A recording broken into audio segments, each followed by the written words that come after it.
Hey, Laura. Got your coffee?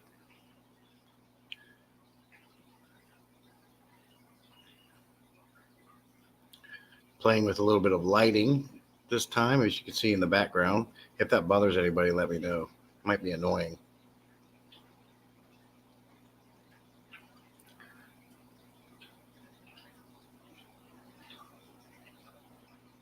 Probably not awake yet, she says.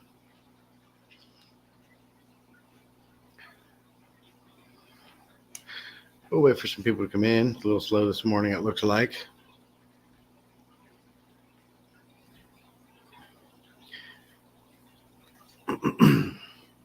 Let me know if the changing color in the background is irritating. Trying a little something different with this stream. AV is good. You know, all the standard stuff when we first start.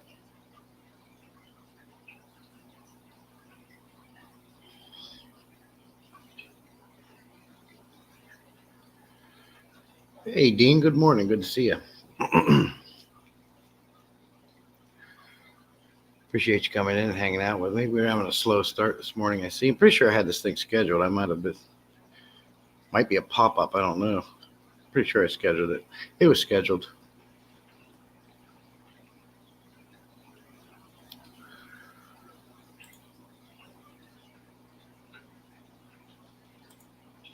I have to go to the store and grab some more coffee. I've got one more left, and I got to leave that over there for the wife for when she gets up.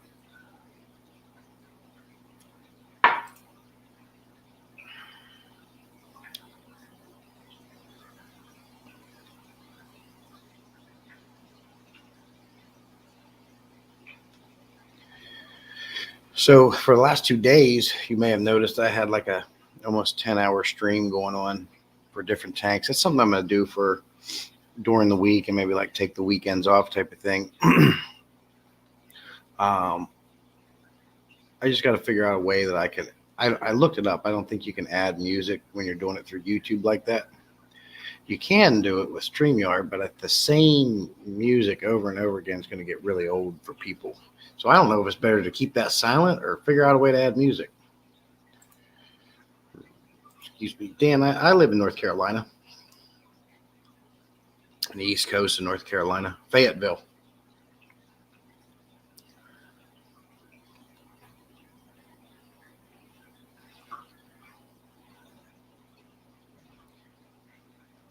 Hey, 3G. Good to see you, buddy. You see I'm doing a little something different with the lighting behind me. Let me know if that's annoying or it looks cool. You know what, Dean? I moved to North Carolina a little over 7 years ago, back in 2016. And then about 2-3 years into it, we moved up here to Fayetteville and got a little bit of a nicer place in a nicer area. You got a lot more resources. Anything you need or want, it's here. As time goes on, it seems like it's getting more and more overly populated, more and more people coming in. Just driving around is getting hectic and crazy. But there's quite a bit of crime. And I mean, I know crime's everywhere, but it happens a lot here. Some crazy stuff starting to get worse and worse. Military town, people coming in and out because Fort Bragg, is just very close. And we're getting all kinds of different characters in here now. So, yeah. I don't know. I don't know how nice it is. Laura, I appreciate you being here earlier. It's always good to see you. Glad to have my star moderator in. Hey, Craig, good to see you, buddy. Hope everything's doing good for you.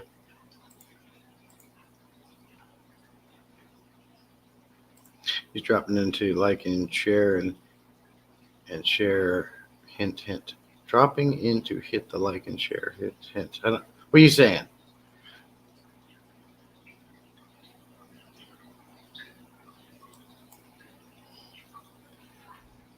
But I appreciate you, Craig.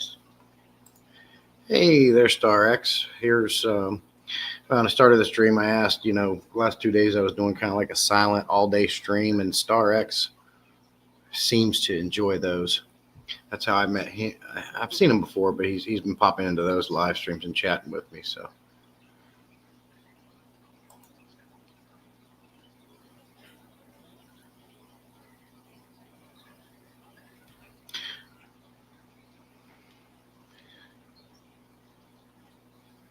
Somebody texted me.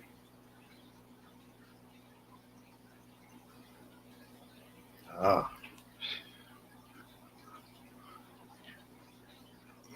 Let me put this in here. Where's my cursor? Okay. Hello, Starx. I think he's telling everyone to hit that. Oh. Thanks, Craig. Yeah, appreciate it. Laura set me straight, keeping me straight. The light is cool. It was one of those submersibles. No 3G. These are actually. I went to Walmart when I first started doing the YouTube thing, and I got a hold of the cheap Bauer stuff for vlogging and live streaming at Walmart. These are them Bauer lights that you can get. They're cheap, and they got a lot of different settings. I just have one on either side of me, facing the wall. I did have them facing me, but I realized that the lighting without the lights, as you see here, are just fine. So I just used the different color options for something different. I just had to make sure it wasn't driving my fish crazy. They seem okay, and it actually, I'll move for you. It pops the color out in the Mbunas a little bit. I don't know if you can see it. Nah, you can't see real good there. Let's see here. Hey, Elfish. Appreciate you coming in. Good to see you. First class is here. Good morning. Dean says, I always hit the like button on any stream I go to. If someone is going to give me their time, at least I can do is. Oh, yeah, Dean, absolutely. We all do that. First, it's like sometimes you forget, but before you leave the stream, 9 times out of 10, we're always hitting that like button. But I appreciate it. It helps. I think it helps. I don't know. Normally, I'm with the family, so I'm always here. Okay, StarX, cool. Yeah, I just got to figure out a way I can add some music to that. From what I understand, if you're doing it through YouTube, you really can't add music on those live streams, but I can use StreamYard. But it's the same ones over and over again unless you add music to your own. You got to make sure it's copyright-free music. Now you're getting into another subscription and a monthly payment to people like Epidemic Sounds, and I don't know. I do search up some of my videos I've made in the past. I would search up copyright free music and add them in. But even then, even though it's copyright, and you can even pull music from the YouTube audio library, and they'll still say, oh, you go to copyright. Now, it is stating that it's not a strike against you, but they still say it's a copyright. So it's like, I don't want to take the chance of getting in trouble to add music. So obviously, if you're paying for it, I don't know. I'll have to look into Epidemic Sounds or something.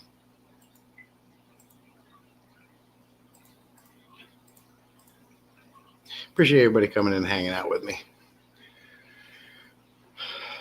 So I don't know how many of you actually, Thursday and Friday, I had them all day live streams going on. They were silent. Each day was a different fish tank. It got a lot of views and watch time hours. I don't know how many of you swung by when you saw them and checked it out, but if you did, let me know your thoughts on those. Hey, Peplin, good to see you. How are you? I see Ben Ochart canceled his live stream for today, so he will not be coming on at 11 Eastern.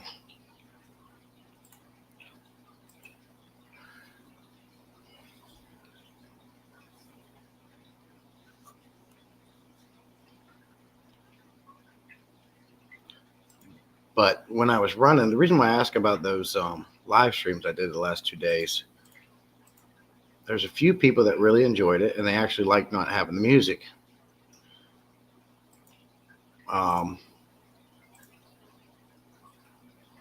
You'll stop what, StarX?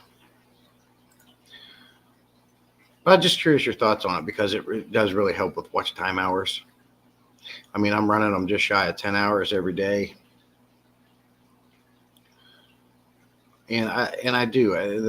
The half of the purpose is to help with watch time hours. The other half is to, like, I like the comments I got. Like StarX would come in, comment, and hang out with me a little bit. And there was another, I think it was a woman. She'd come in and she enjoyed it. She had it playing on her TV while she was working, and she actually liked the silent mode. Oh, cool, StarX.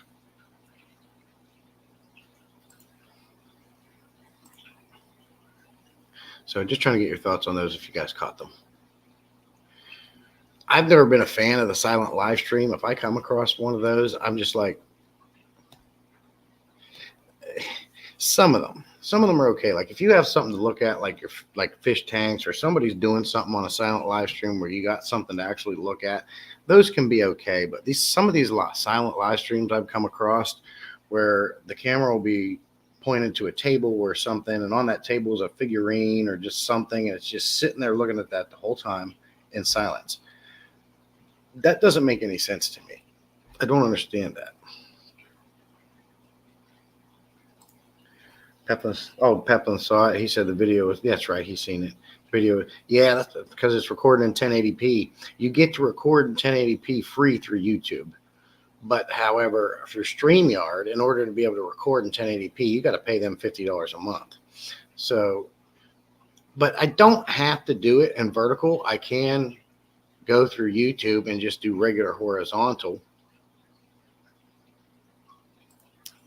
Yeah, I remember you saying that on that live, Dean. He listens to talk radio in the morning, so no sounds good with him. I just glance up from time to time. Yes, you were the one who said that. And then there was, I think, another woman in there said she liked the silence too. Yeah, same, Craig. I can't stand just sitting at a silent stream and just watching. So I don't know. All I know to do is either use StreamYard and let the pre-loaded sounds on it, but I think that drives people nuts after a while, just listening to the same 7 or 8 things over and over again.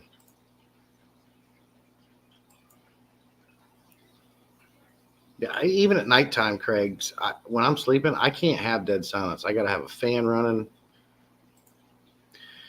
We can listen to just about anything at work, but can't watch. Okay, Laura, very cool. So it sounds like, the consensus is I need to get some music on these.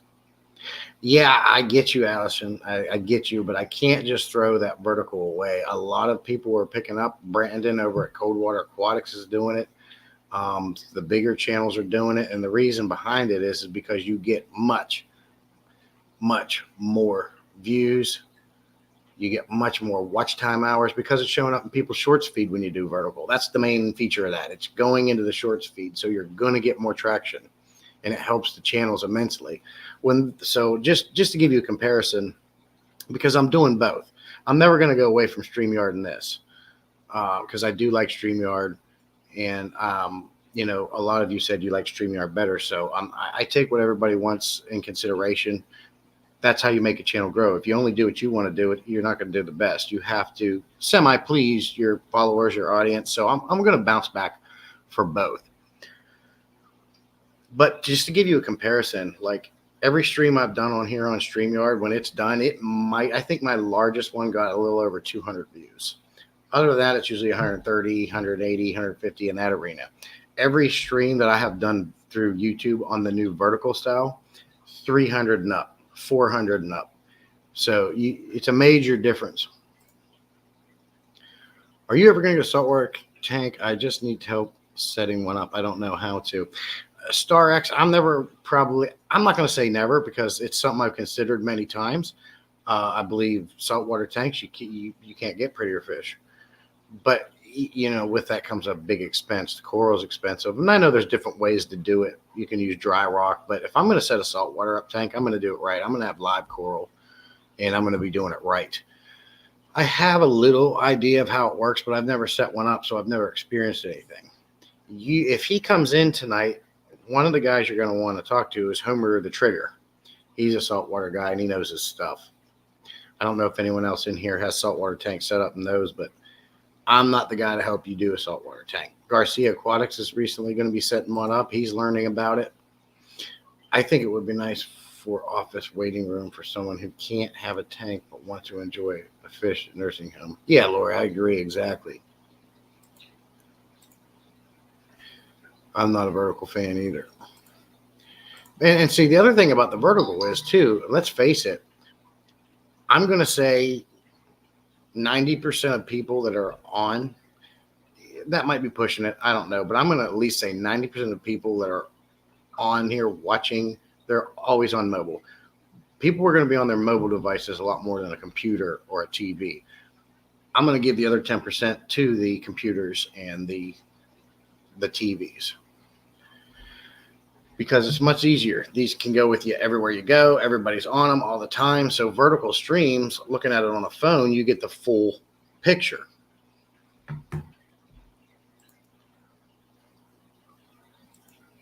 Here's Homer, the clown trigger right here, Star X.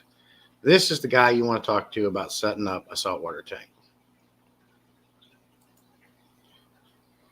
Soft, natural, nature sounds, maybe. Yeah, and they got those out there too, Dean. Could do that, and I want to do that, but I got to be able to find one that's not going to give me a copyright strike.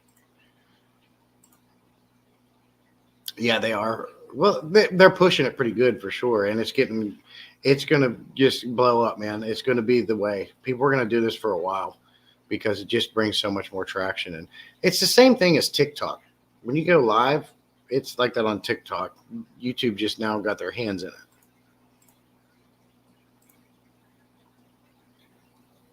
Okay, Elfish, be safe, man. Thanks for coming in and saying hello. Hello, Salient. Hello, Fish World. Time for resting. Hey, Austin. Appreciate you coming in, buddy. Saltwater money. I mean, it doesn't have to. You can set up smaller tanks. It doesn't have to be near as costly, but I do know that you have to have, you're buying salt. You got to have it made. You got to have it pre-mixed. You got to have, I think it's called a hydrometer, where you got to check the salinity, make sure it matches what it should be. It's a lot more. I'm not going to say a lot more, but it is more maintenance. It is more money, and it is more time. It's not that complicated if you choose your animal stock. Okay.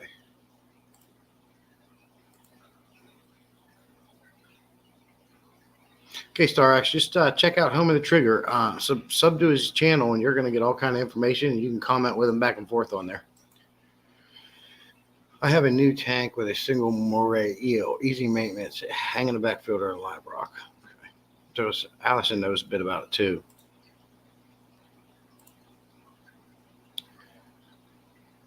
Hey, Army, appreciate you coming in. How are you?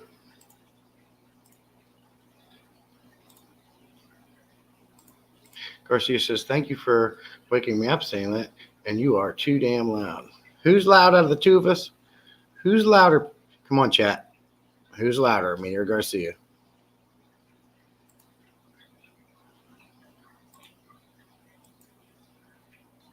Hey, Sump. Morning, everyone in the chat. Berto. And Garcia, if you didn't know it, if you need any other advice other than from your buddy that you know, Homer the Clown Trigger, he's very, very knowledgeable in the saltwater world. Yeah, he is. Got more rock from an African cichlid tank and a hybrid synodontis. You know what, Army? I need some more Texas Holy Rock, because eventually these Bunas are going to be going into a 125, and they need a lot more Texas Holy Rock, and it's expensive. The Texas Holy Rock I got in this tank now, I got in a deal with a tank, and I got a decent amount of it, and I didn't pay really anything for it. So if anybody has or knows where to get a good amount of Texas Holy Rock for a good price, let me know, or anyone can help me out to get some. Oh yeah, he's got some decibels on me. Moray's clownfish triggers. Most puffers are easy. You need some extra devices, a skimmer salt and hydrometer.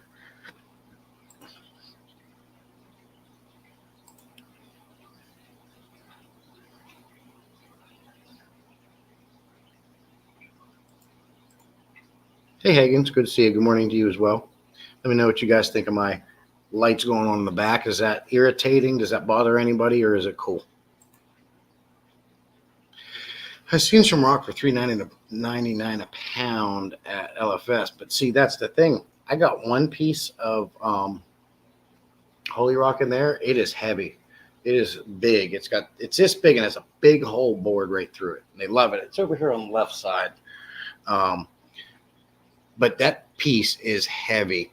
I had to take one of my bigger, stiffer pieces of driftwood and put down and then set it on top of that, because it would have been way too heavy for the tank. Because I didn't do the whole light diffusing at the bottom of the tank before it was running. It was already running when I got this stuff. So I'm using driftwood for some of them pieces to keep it off the glass and disperse the weight evenly. That piece of rock is heavy. Like when you pull it out of the tank, you're like, ugh, it's that heavy. So at $3.99 a pound, that rock alone there is probably $150 or more just for one. Hagen's like, the lights? Cool. Trying something different. I can do all kinds of different things with these lights. Fowler tanks are easy. Even fish with complicated, compatible shrimp, starfish, and for some reason I have the hardest time saying this word. Anemones. Anemones. And that's one word I have a hard time saying. Anemone. Quarantine tank is a must, though. Yeah, from what I understand, you get things like hydro more often in fish tank, saltwater tanks and things like that. I think it's cool. Makes it colorful. Cool, Trigger. Thank you. Wanted to add something different in. They have some coral rack and some slate in this gray rock and limestone. Those lights are bothering me. This is a live stream, not a disco. Garcia, go back to sleep. But are they really bothering you?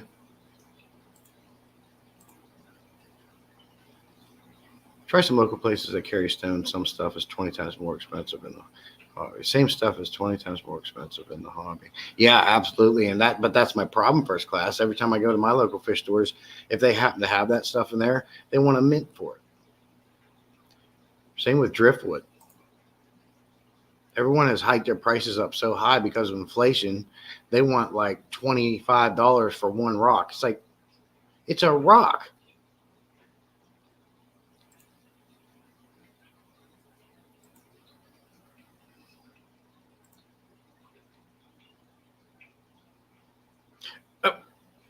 FCF means local rock yard. Okay.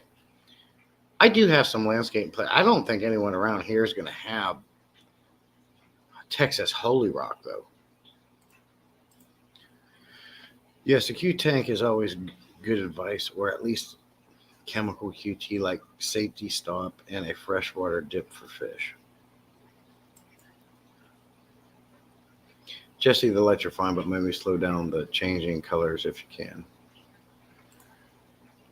I can't now. I'm wide awake now. Let me see. I can change these up. Well, that's faster. The cops are here.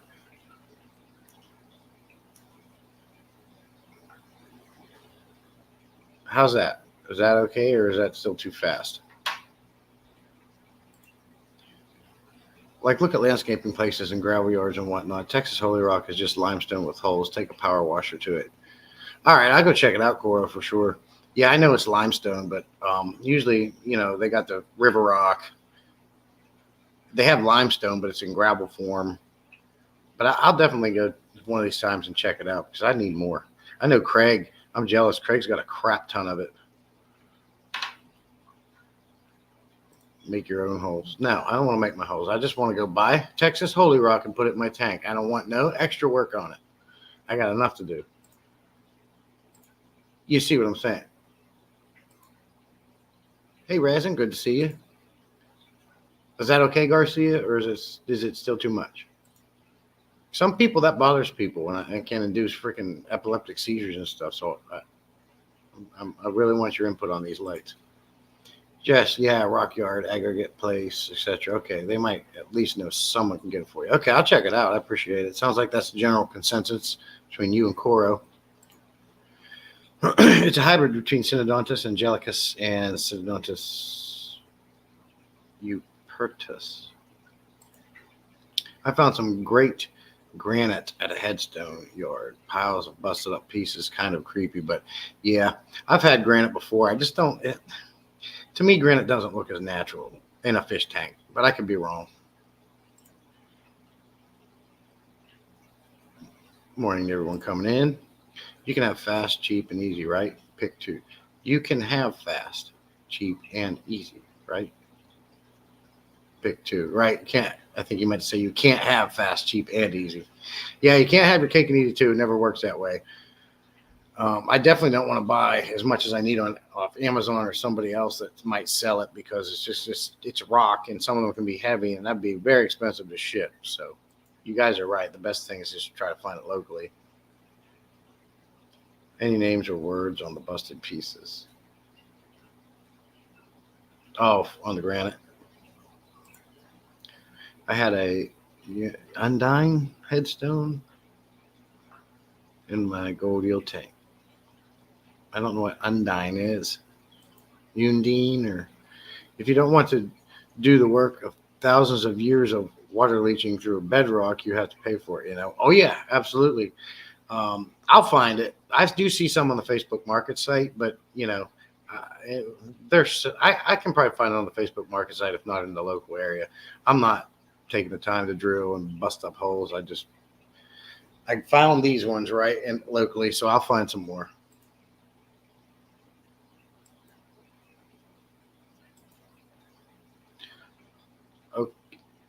Okay, I'll watch the replay. I have to go to the bank and go shopping. Okay, Garcia, appreciate you coming in, buddy. Be safe.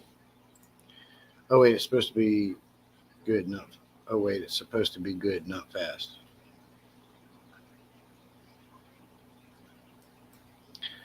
Nap Peplin, just some smooth edges. Unfinished. Okay.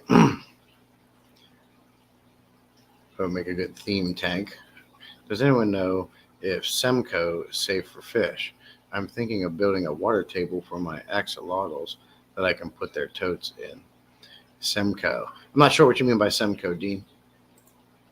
Lowe's, you can get various kinds of rock a lot cheaper, about 40-pound boxes. Do you think, Razin, do you think Lowe's sells Texas Holy Rock?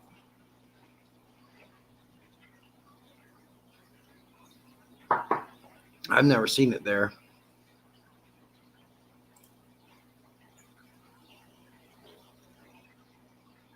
Oh, okay.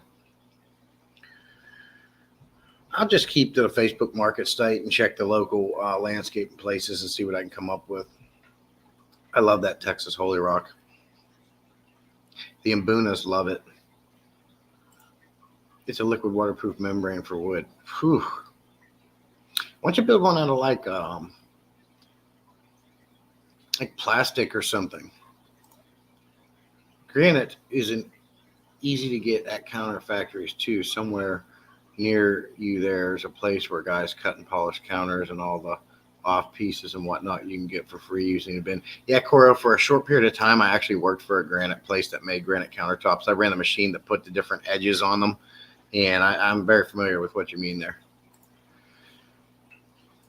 I haven't seen it there either. Yeah, he was saying Semco is just like a coating you put on wood, but I'm wondering if he's better off, because if you get online, man, I see a lot of people that do DIY things like that for turtles as well. They even make their own DIY ladders that go up to a little like place for them to come out of the water and sit. Dean, you might ask one of the FB DIY reptile enclosure sites. One of them has a list of safely products.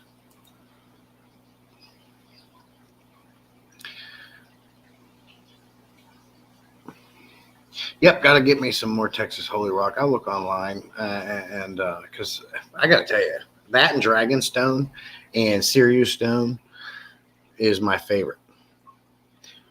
Now, let me ask you guys this. You ever go to PetSmart and see, you know how they sell them bags of rocks for your aquarium?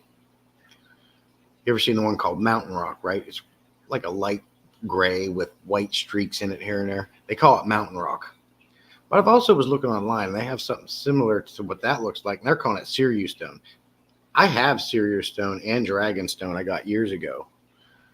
And I don't think that that's the same thing as Sirius Stone. I use liquid pond liner for one enclosure that's fish proof. Are you talking about Pond Guard?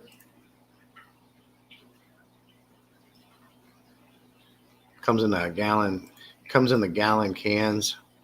Pond Shield, that's what it is. Pond Shield. I need more Dragonstone money. All of those bags are too much.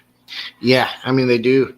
PetSmart gets different things in. They do get Dragonstone every once in a while, but I got mine off. I can't remember. I don't know if it was Amazon. It might have been Amazon back in 2016. I got some Dragonstone. When I ordered it, it came with the regular brown stuff with the holes in it, but it also came with some gray stuff that is not Dragonstone. I think somebody messed up, and that might be Sirius Stone. Hey, hey, Monster Fish Gal, appreciate you coming in. Hope you're well. And I like Dragonstone. Dragonstone has a lot of purposes. Not only does it look good, but if you're going to use some plants like a Nubius or anything where you just need to attach to wood or a rock, a lot of times them bulbs are going to fit in one of those holes in Dragonstone just perfect and hold it. I've done that with several of mine. Hey, Atkins, good morning to you. Good to see you.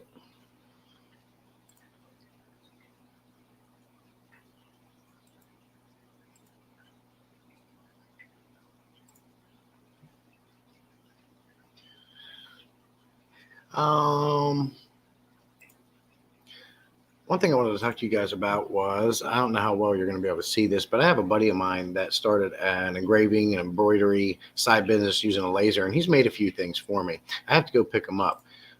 I don't know how well you can see this.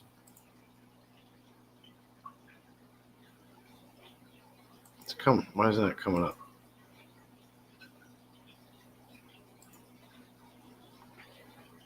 That's weird.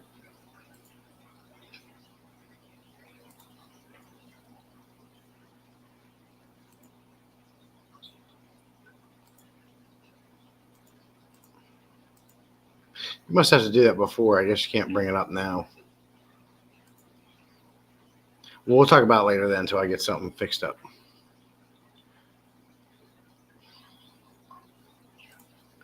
I want to make a bunch of waterfalls with it, but not for that price. Yeah. Oh, yeah.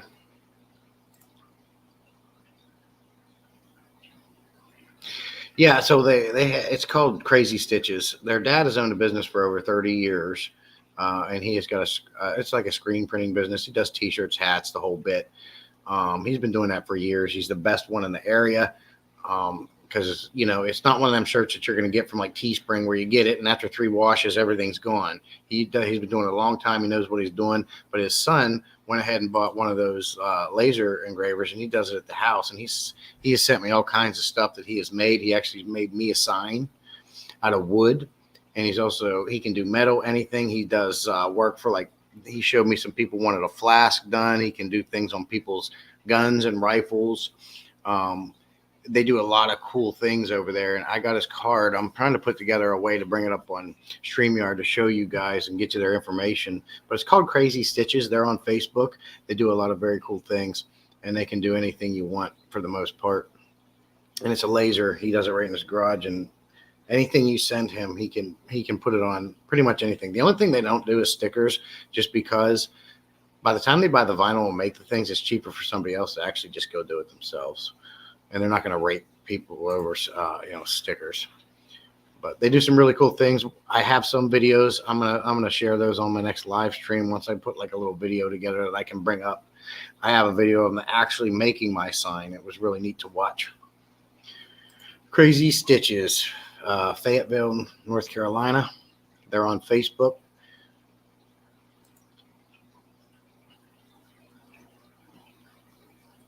I had put their card on here, but it's not showing. I don't think local fish were big. We have one option. They don't have any single rocks. See, Laura, at PetSmart, they do. They sell the bags of them. There's like bags with built-in handles, and usually when you go in there, you see different ones, and they'll go from Dragonstone. You can get big, large pieces of river rock, mountains. They call it mountain rock or mountain stone. But you can go in there and buy a bag of it and get it. Hulk. Who's Hulk? Whoops.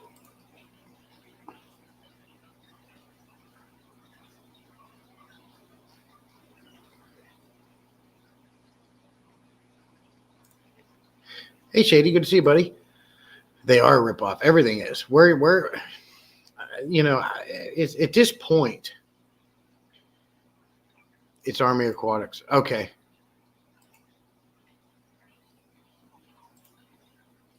I'm not Hulk Logan anymore. Oh, I got it. That before my time. At this point, I see this all the time. That's too much. This is a ripoff. This is a ripoff.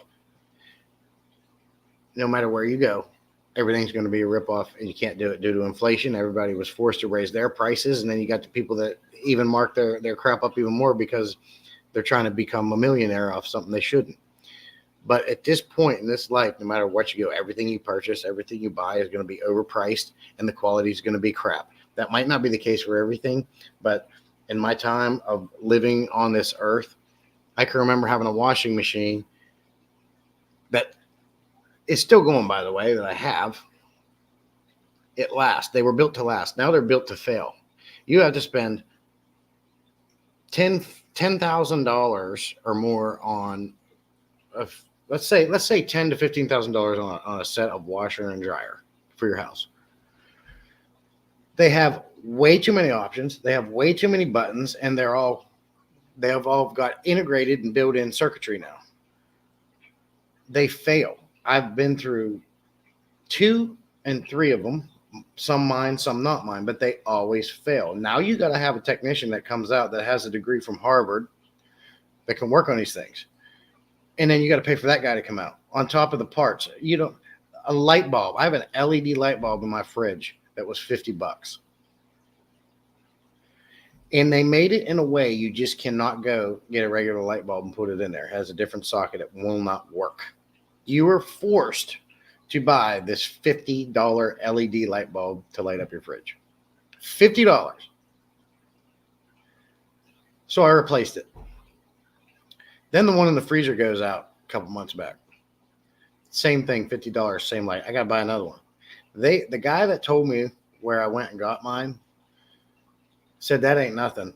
I can't remember the brand name. He said that when you open a fridge up, it's got a bunch of LED lights in it. When one of them goes out, they all go out. And until you replace it, the lights sit there and blink every time you open the fridge. Now, if that ain't ignorant, I don't know what is. And that is over like $120 to replace. So now, not only are they forcing you to buy an expensive, ridiculously over-engineered lighting system for your fridge, if you don't replace it, this one's going to blink at you every time you open it until you do. This is where we're going.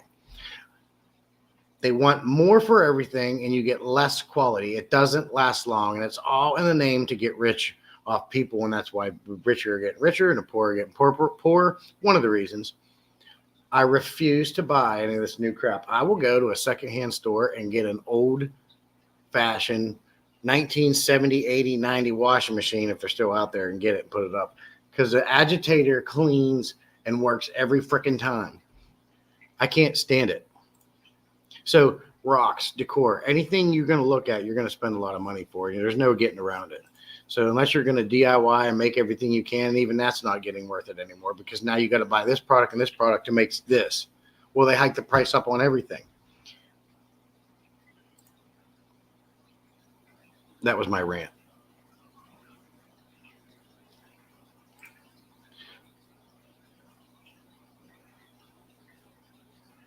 Oh, I didn't know that. It's illegal to remove in Japan, so we get sold various other rocks. Okay. I didn't know that. Well, Dragonstone is from Japan, too. That's where mine came from. Is it not illegal?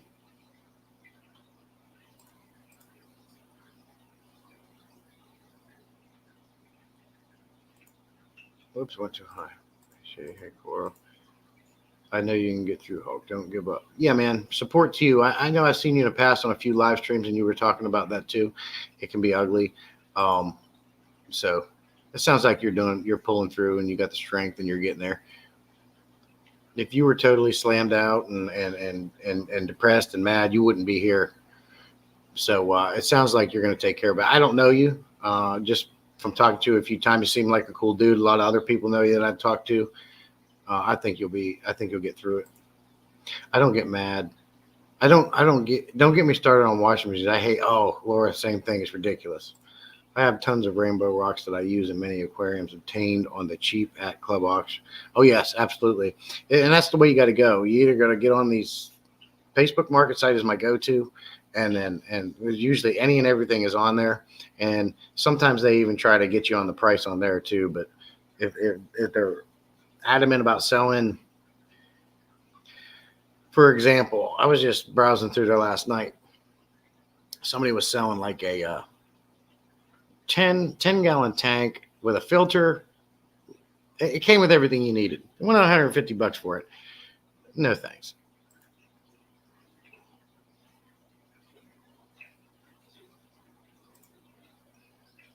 When they have sales, sort category by brand and look at Carib Sea, they sell bags of Dragonstone. Okay. They do the same stuff with equipment now. Only certified folks can even have the computers to work on them, and you don't own them, in shop only. Absolutely, Tommy. I know about that. With what I do, we have to have only our technicians can hook up to our Raymond forklifts and do what we want to do, right? But I've learned ways around certain things like those. I got that washing machine right now. You know, they've been around a little while now, but they just spritz a little bit of water in and they turn it.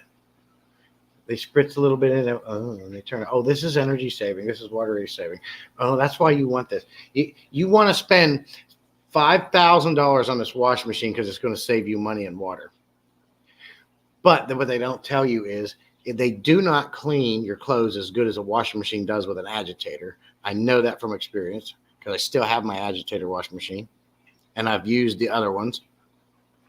They spin a little bit. They put a little water in there. They spin a little bit. They put a water on. But by the time the thing breaks down 3 times in 1 year, you'll have more money after buying the thing and having someone coming out to fix it, and it always having problems. Who gives a crap if you're saving $5 a year on water? Oh, God, don't get me started on them dang things. Hey, Sweet Acres, appreciate you coming in. Built-in why am I having trouble? Built-in obsolete. I don't know how to say that. Built-in obsolete. I'm good with words. I swear to God, I'm not ignorant, but I don't know how to say that word right there. Obsolence. And I'm good at fixing things. Like with this smart washer we have right now, it was not putting out enough water. And my wife found a hack online. Take the hood off, screw in the regulator screw a little bit, which, by the way, the cheap SOBs used plastic, and it's tight, so you can easily strip it out. But I was able to get it turned that screw in a little bit on the regulator, and it now puts a heck of a lot more water in there. And my wife said the clothes are coming out a lot cleaner. Everything's done to make you pay more and have less quality. I need more space, so I have to upgrade my external filtration so I can remove my internal filter. Yeah, Trigger, I've never been a fan of those internal filters. I've used Tetras. I know Shark has some good ones out there. I love the fact that it mounts magnetically and all that stuff, but I've never been a fan of the internal filter. It takes up valuable. I don't like putting anything in my aquariums that take up extra space that you really don't have to do. So an internal filter for me is garbage. Garbage to me. I'm not saying they're fantastic filters. They do a good job, and they're coming a long way with them. But if my filtration can be on the outside, it's going to be on the outside. I need all the room I can for fish. I want my fish to have as much room as possible to swim around and have a nice life. And the more fish I can have, the better. GPA in college, 3.75. That's pretty good. That's a really good GPA. 11 naughty people haven't hit the like. Thanks, first class. Hit the like button. Hit the freaking like button, peoples. The cops will come. Don't make me bring the cops in with these lights. Fish police. There's actually a guy on here that calls himself the fish police. You guys ever run into him? I'm an OG Fish Fan member. Yeah, I've heard about it. Yeah. You were around before me, so I had to learn about you, and we talked a couple times. Other people have mentioned your name. I know the feeling, Rainer. Shoot a lawnmower, new as $2,300 for a rider lawn. Oh yeah, it's ridiculous. It's ridiculous. I don't buy brand new anything anymore. No, because the quality of the crap is not worth it. You don't get what you pay for. You're better off going to spend the money and buy an old one off somebody. Grandpa's old lawnmower that he's got sitting in the shed or the barn that was purchased back in the 70s is still going today.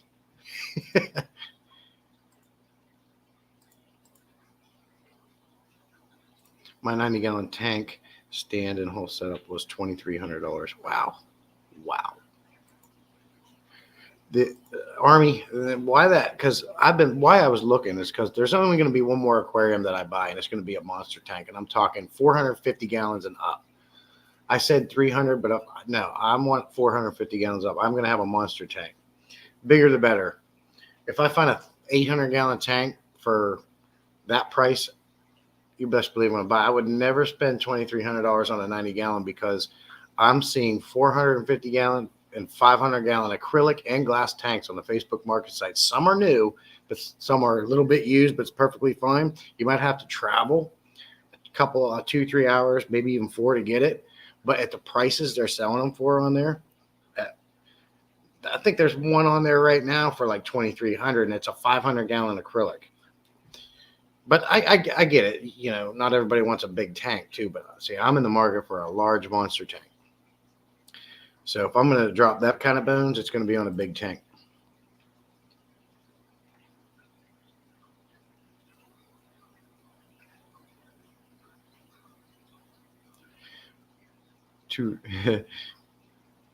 That's why the right to repair movement that is going on in the in California is so important. Laying the groundwork to fight back John Deere and Samsung. I hate a Samsung. They're terrible. They make terrible everything. Their phones suck. Their refrigerators suck. Feels like the suspension rods go bad quick. Yeah. I swear to God, the blades they make to replace on your mowers don't last as long. They dull out quick. I can remember having them on years ago, forever. Years, it was still cut grass. Yeah. Dragonstone isn't illegal. Okay, cool. I hope not, because I have a lot of it. But I would have bought it before it would have been illegal. Aquarium Co-op. What about them? What do they got, Atkins? You talking about the rocks and stuff, or are you just happy with their prices? What do you mean, rest in peace? What's going on with Aquarium Co-op? Holy crap.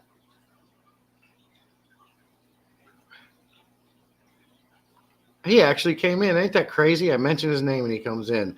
I was just saying, I got these lights. I can make it look like the cops are here because it flashes red and blue. And I said, don't make me get the fish police in here. And there's a guy actually on here that I seen. And there you pop in if it's the same one. That's cool. We're always watching. Good to see you, man. Appreciate you coming in. That was neat. I watch your videos, dude. Why is everybody saying rest in peace Aquarium Co-op? I know he's moving to a big warehouse. Well, and then behind... And then in Coldwater Aquatics live streams, I don't know how long that sign's there, but he has a sign that says, in memory of Aquarium Co-op. Is something going on with Co-op I don't know about? Looks to me he's doing good. Moving into a huge warehouse. Aquarium Cop. Oh, I just thought, okay, I thought you just, the reason why I thought that is because everybody makes that mistake that I see. They mess Co-op up. Because you can't read. There's only one O. I got you, Coro. Please, not Co-op. I got it now. Because I've done that. Like, I try to, because my phone will autocorrect a lot, and anytime I try to type in Aquarium Co-op, Cop will come up. So I just, after that happening for so many months, I seen it. I automatically thought in my own mind that it was just a typo. But, son, I got you now.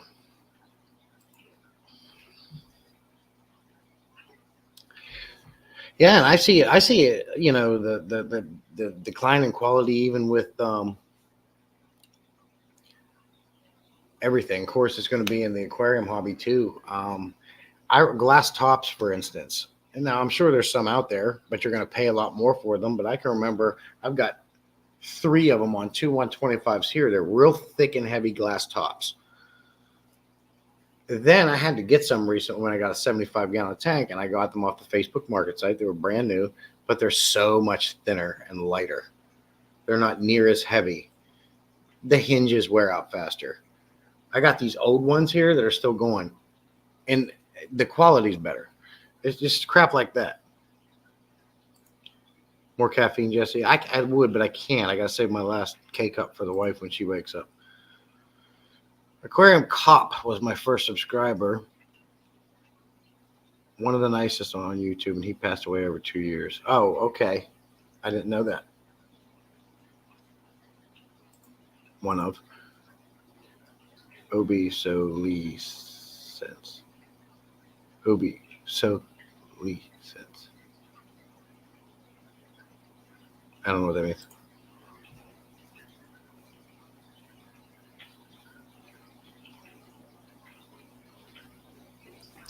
So one thing I want to do is I want to take you guys around and show you something. Two things. Get your opinion on it for all you plant gurus out there. Coro, this is, if you're still here, this is kind of for you too. I did check your hang on the back video out a little bit. I'm going to go back and watch more of it. But I'm going to send myself a link.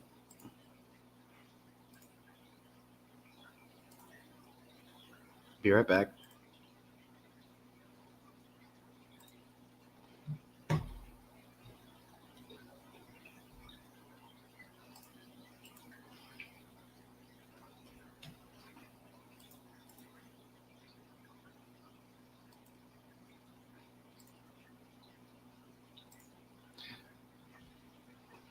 Stay here. Don't go anywhere. I want to show you guys a couple things.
All right, so what I'm going to show you,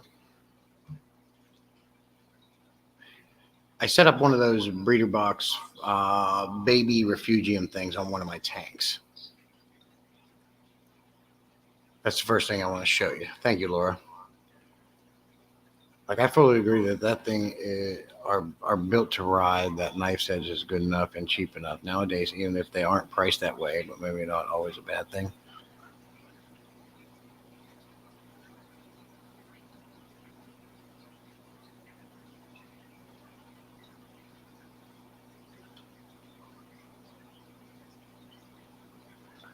No, Coro, I just like things to work, last longer. And the other thing is, things have to have to have a limited usable life, or there wouldn't be much market for it, and people wouldn't be able to have a steady employment. That's true. I get that. I understand. But if we're gonna agree to disagree with some of that. But 4 TVs in the last 10 years, a lot. Exactly. And the price you pay for them, they should last longer. If they need other ways to make money, which most of them do anyways, they tap into different products and making different things, do that. Don't ask $1,500, $2,500, $3,000 for a TV that has issues within the first year or 2 years. And then when you want to call and claim it on a dang warranty, they want to fight you tooth and nail on it. Like firmware induced failures and whatnot. Well, but this is half the problem, Coro. Why do we have firmware and software and a washing machine and a toaster? A fridge, really? We're making things more complicated than they need to be. All right, enough of that. I want to show you guys this. Coro, you specifically, if you would, I want you to give me your thoughts on this thing, okay?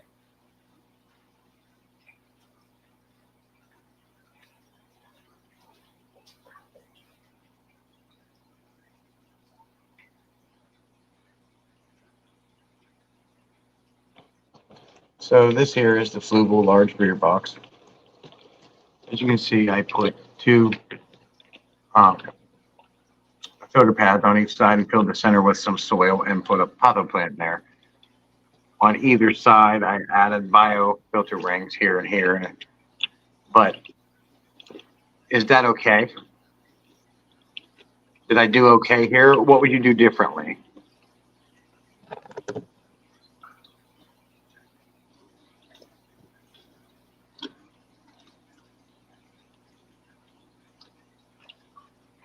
And then recently,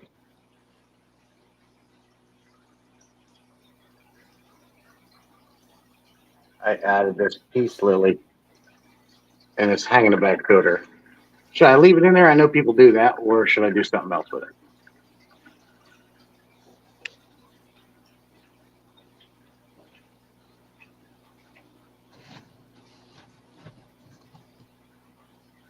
I don't know if you guys heard me at all. Was you able to hear me?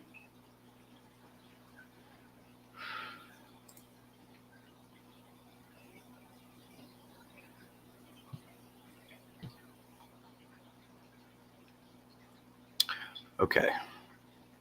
See, you're using regular soil. I would worry about compaction and water flow through the soil, but outside of that, it should be fine. Is it stinky like sulfur farts?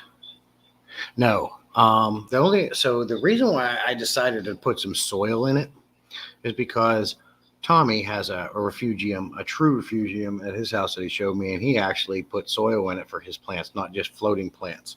He actually has a dirted planted refugium.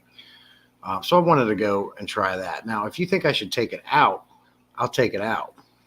But it is an organic soil, and I thought about doing a sand cap on that as well to help lock in the nutrients a little bit longer. But if you think I should get rid of the dirt and do something else, we'll do it. I just wanted to get your thoughts on it.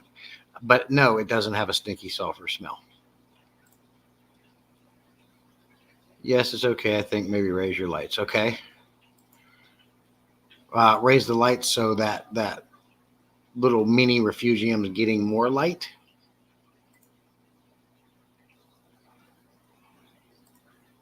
Audio is good. Okay, thanks, Coro. I like the box. How are they tied into the tank? So all that is, Dean, is one of those large Flugel breeder boxes.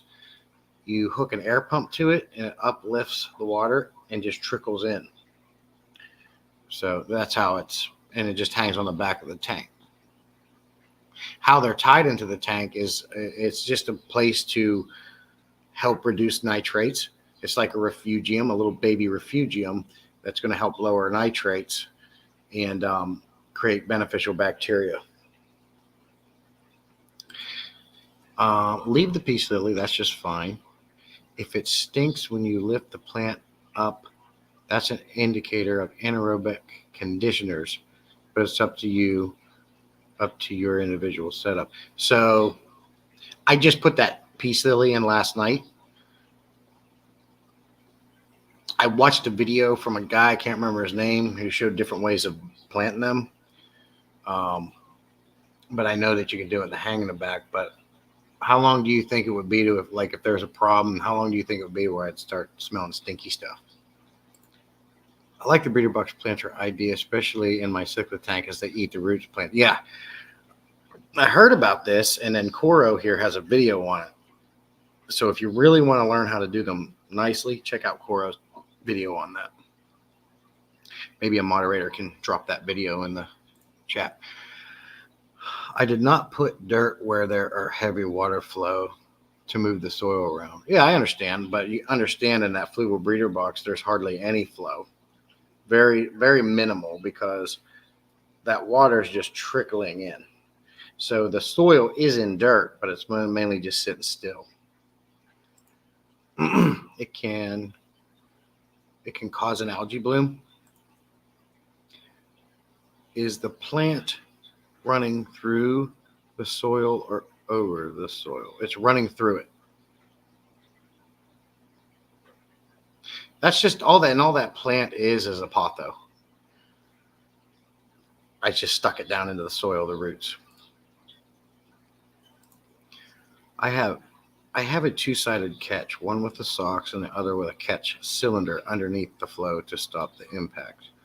Okay.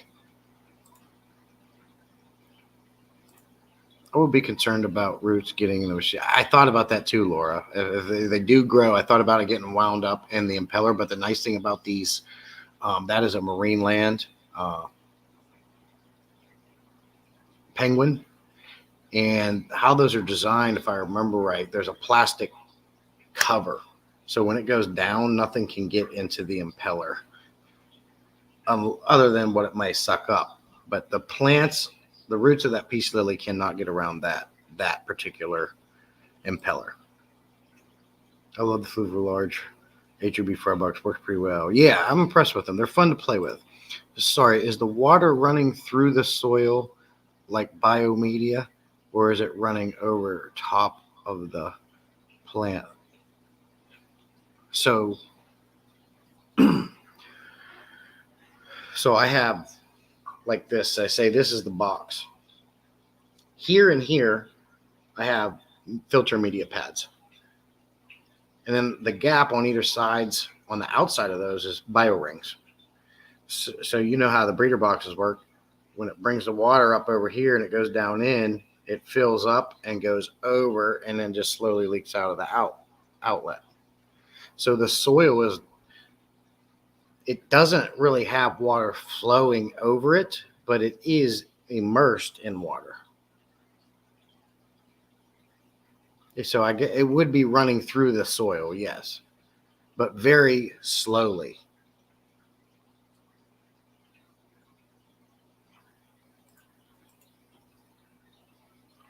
I can show you again if you'd like.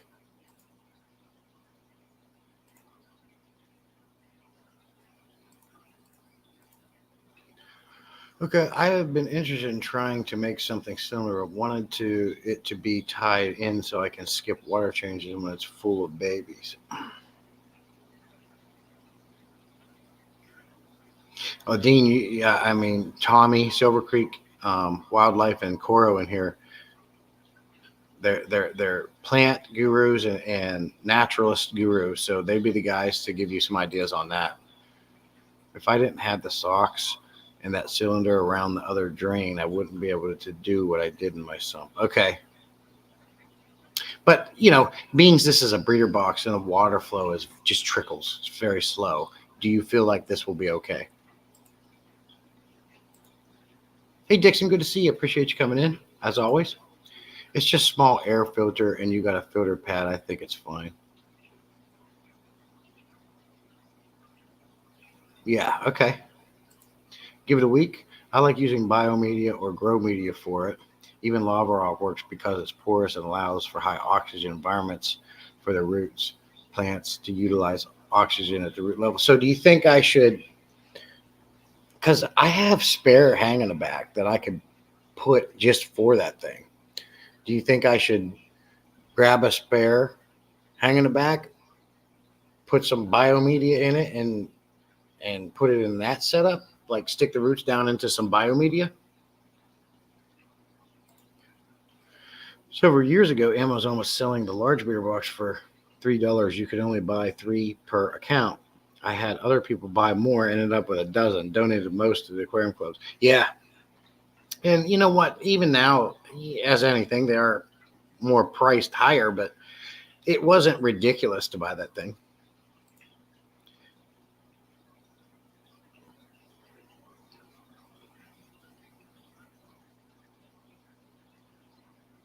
Oh yeah, first class, and yeah, you're basically making like a sump that goes on top of the aquarium. Been running my dirted sump for a year. For a year now, it works great, and I need extra space to put plants. Yeah, yeah, like Tommy showed me that, and I wanted to try it. Well, what inspired it is Caveman put a video out about his first refugium. He sets this refugium up, and he throws some water sprite in the one area of the sump, and thinks this whole video is built up. And goes, "Okay, you ready?" Throws the water sprite, and that's it. You got a refugium in a 450-gallon aquarium. Throws a handful of water sprite in the sump. And we got to talking from there, and then I, it carried into Coro later, and he told me, about this idea, and I wanted to try it. I would pull the pothos out in a week and see if it's stinky, and if so, know that the soil is compacting too much and is not allowing anaerobic conditions. If you want that, go ahead. It's up to you. Well, no, I mean, what is anaerobic good or bad? I mean, anaerobic bacteria is a good thing, right? I know that. But is anaerobic conditions not good for an aquarium? But I'll definitely do that. I'll give it a week and see if it stinks, and then go ahead and pull the soil out if it is. I don't know which video that and need to find. What is the title? He sent it to me on Instagram, so I have no idea. I can't remember.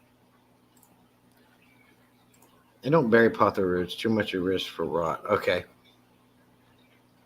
Well, I mean, they come planted. That's where we all get them, right? We take them out of the plant, the pot and the dirt, and we rinse them off, and we put the roots in our aquarium.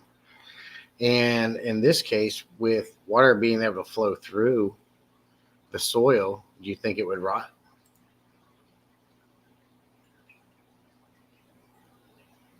Yeah, I heard that there's like when you take terrestrial plants, house plants, and put them in an aquarium, there is these plants there's a period where it has to adapt and get used to absorbing the oxygen out of the water as opposed to the air. Laura Plant Life Project channel has a lot of cool ideas. Laura, I had a short on my breeder box giveaway about a year ago. You're good. You're good with a trickle. Yeah, it's just a light trickle.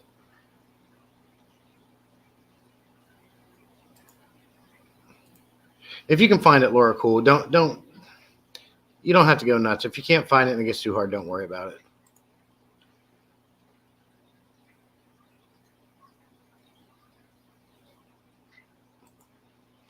Plants get their water roots in a situation like that. That would just be one of many reasons not to use soil in that situation. But see, unless I'm missing something, Tommy above you there, he has a dirted refugium and he plants his plants in soil. Now, I realize that's in a sump underneath the tank, but this is essentially a mini version of that on top. So, and how's that any different from people who do aquaponics? But I realize aquaponics, the roots are hanging in the water too, but some people do dirted ones and they're growing vegetables. Anthony, that's called NFT for nutrient film technique. Nutrient film technique, usually. Pothos just don't like constant soaked soil. That's got to breathe. Okay. I was trying to think of a specific nickname for the filter. Plans on thinking of. I got named after the guy who made a simple guide on it. I believe not his idea, obviously, just the way to do it. Anaerobic conditions aren't good for your marriage. Okay. Too much can cause rot in some roots. Okay. Oh shit, I think I know what you're talking about now. All my tanks have pothos, philodendron, peace lily, spider plants. None in a dirted except aquatic plants. Yeah, this is the first time I've tried something like that. All mine is like I got the peace lilies, I got the pothos, I've had spider plants, and there's other ones I want to get, and all of them I just put the roots right in the water. So I know what you mean. This is just my first time trying this. I didn't know if I could put the soil in the dang thing and maybe grow something. I don't know. Looks like Laura may have found it. If you guys want to click on that link, the Coro's video where he made that really cool DIY breeder. I call it the mini refugiums. It's a good thing for some bacteria, but roots need air to be adapted to aquatic. Yes, Coro is the real king of DIY. Not all plants adapt to submerged growth, okay? The soil probably did bring in some good bacteria. I do plant my aquatic plants in the soil in my sump. Yes, exactly. But earlier you said that can cause rot. Are yours rotting? I've got pothos growing like mad in a bucket. I just need a way to get it above the tanks. And then light above that. Need some serious nitrate removal. So first class, I got pothos, tons of them. They're doing fantastic on all my aquariums. If you watched, I don't know if you cut that one short I put out. Again, this short here is one reason why I've shot up in subscribers so much. It's got like over 18,000 views. But those little shingle things you buy for Christmas lights that just push on your shingle and hold the Christmas light, those things work really good. They'll go on the trim of your tank, the back trim of your glass lids, and they're great for putting your pothos in to hold the plant up there until it grows and vines out long enough to where you can actually hang them on a nail on the wall or something like that. And to be honest with you, most of the light my pothos get, because pothos really don't need a lot of light, come from the ambient light coming through the window and the lights from my aquariums, but I don't blast light on them. And they're like climbing these walls. You can see right here, here's one of them going up the wall.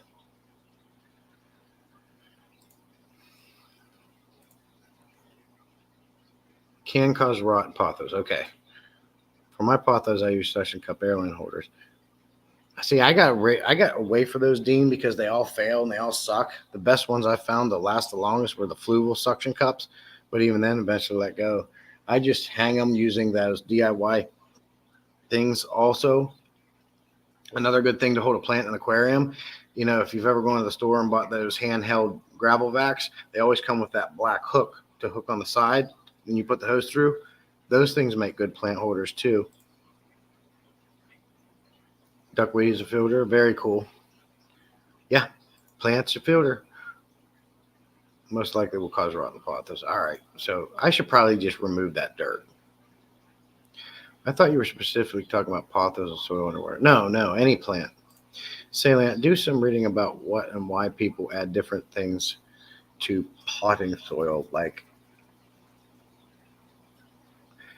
vermiculite, and then transfer that knowledge to your aquarium.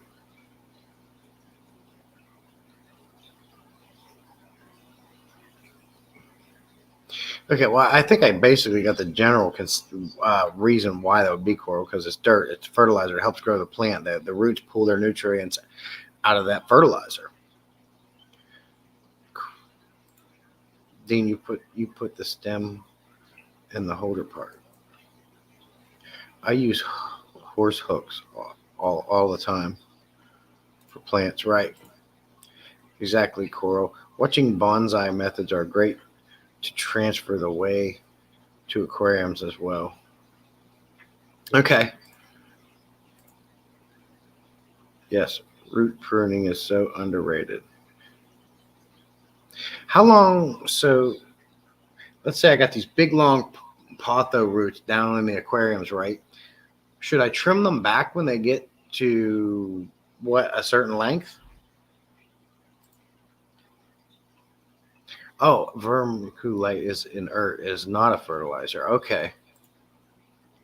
Yeah, plants do great. I can show you next week. I'm taking care of a sick kiddo at the moment. Okay, and by the way, Tommy, it's been a while, so anytime you want to come up my live, let me know. Dean, I'll look it up. An easy way to do it. Might have to put some nails in the wall to wrap vagina. That's what I do first class. I just use nails, or once they start vining up, you can just even those little nails will work. You just need something to hang on to, and they're still up there. This one over here, my wife had these up for decoration. There was nails. I just hooked it onto it. Rather use lava rock than perlite. Prune your roots. Okay. Much more beneficial. Okay.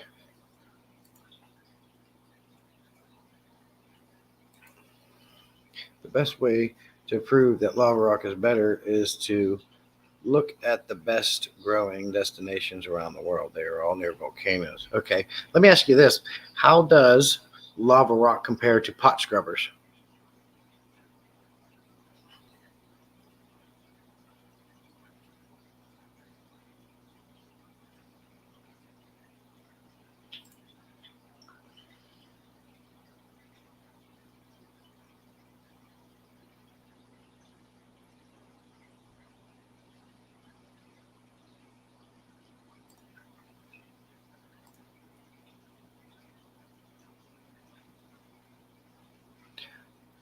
I glue a lot of plants to little chunks of lava rock. Then they'll easily plug into different spots of escaping. That's a good idea. Surface area, it doesn't matter, I think. Surface area, doesn't matter, I think. Soil compaction in or out of the tank, aeration, etc., transfers into your aquarium with water instead of air. Soil amendments, Jesse, not fertilizers or nutrients. I'm talking about structure. Okay. Soil compaction in or out of the tank. Aeration, etc., transfers into your aquarium with water instead of air. Okay, I understand that. Amendments. I'm not fertilizers and nutrients. I'm talking about structure. Okay. I trim mine back to a couple inches long tops. Okay. Very cool. I'm learning a lot. Now, that little breeder box I have set up is on a 125 gallon community tank. You guys know the size of those large breeder boxes. Do you even think with what I did will even make an impact on that size of a tank? That's my other question. Any root tips prune will cause micro roots to begin growing along the piece you left after trimming. Yeah. Yeah, pothos are cool, man. You can, the roots will just start popping off the other stems if it's in the water too long. And actually, they will die eventually, but even when the leaves get in there, they last for a little bit, but then eventually those dang leaves will die off. But I got several different pothos in here growing, and they're looking great and fantastic. I just hope my little peace lily I planted up there will do well. Lava rock is full of many things that feed your plants. If you're just talking about a media for a sump chamber, use either. But if you're growing, use lava rock. Okay. Pot scrubbers will just fill with mud. Lava rock will, which technically includes both perlite and I hope I'm saying this right, vermiculite, will provide physical structure to the soil so it's not just dense, silty mud. Okay, yeah, because it kind of breaks it up and creates aeration. I see what you're saying. I got you on that.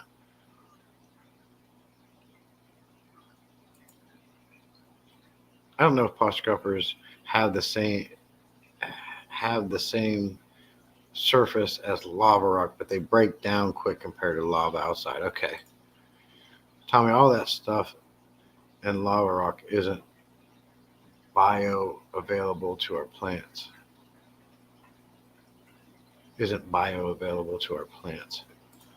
Oh, it definitely is. Good pronunciation. Okay. Especially if you break larger pieces down into smaller pieces. Learning so much. I will agree to disagree on that then. So, first class, what is in lava rock that wouldn't be good for the plants then?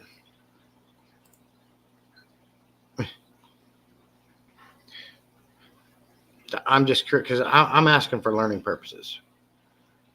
If you feel that not everything in the lava rock is great for the plants, what is it in there that it isn't? Why do you say that? Because as time goes on, I'm loving these natural tank setups. I've got 2 of these dirted tanks like I've discussed many times, and I just love the results with the plants. I love the results with the water quality. I realize that's not going to work for every tank.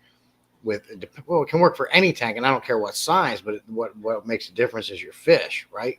So, but as time goes on, I'm learning these little things with that breeder box. Anything you can do that's cheap to do to help make your aquariums run longer and healthier, I'm all about doing. Plants have to be able to uptake a given nutrient, and the mineral, nutrient, etc. needs to be both water soluble, and the plant has to be able to do something with it. Different beliefs are what challenge us to learn new things. I'm all about different ways and views. It can have metals that can cause problems. Oh, so what kind of metals do we think's in lava rock? What do we got, like a little lead, copper? What do you think? Iron fillings in your oatmeal won't give you better iron in your diet. You need chelated iron to uptake it properly. It makes sense. And I've actually read that before. I can remember when I was in elementary school, they put I can't remember what cereal it was, but they put it on a magnifying glass and you could see the little iron in it.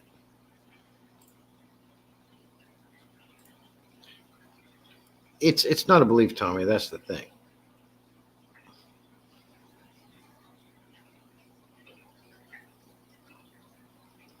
Yes, please share.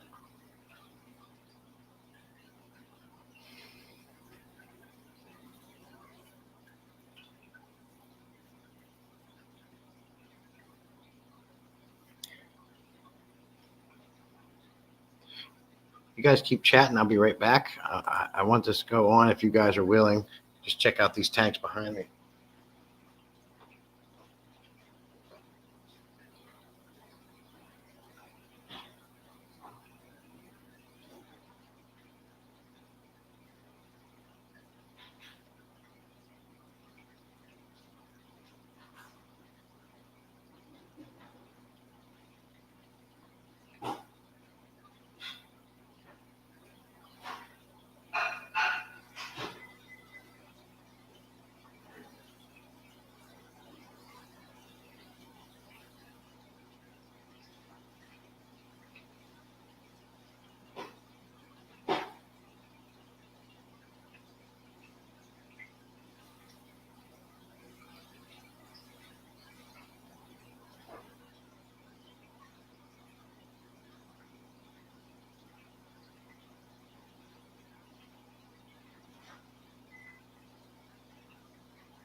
Sorry, I got really hungry.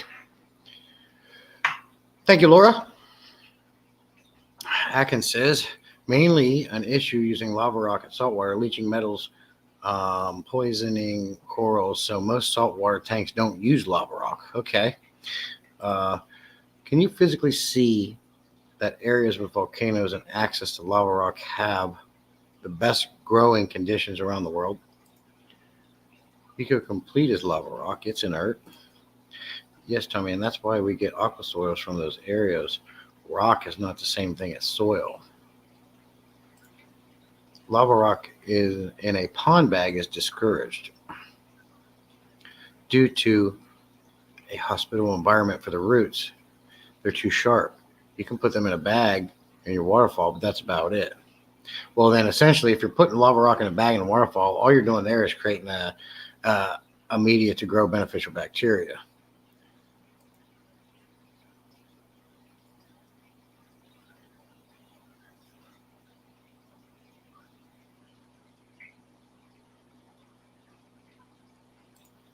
That's anecdotal, Tommy.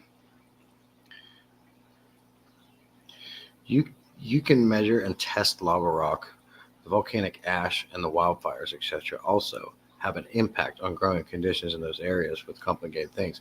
I know a lot of the farms around these areas, once a year or every couple of years, they'll actually burn their fields because once they burn those fields, it helps the soil for better growing conditions.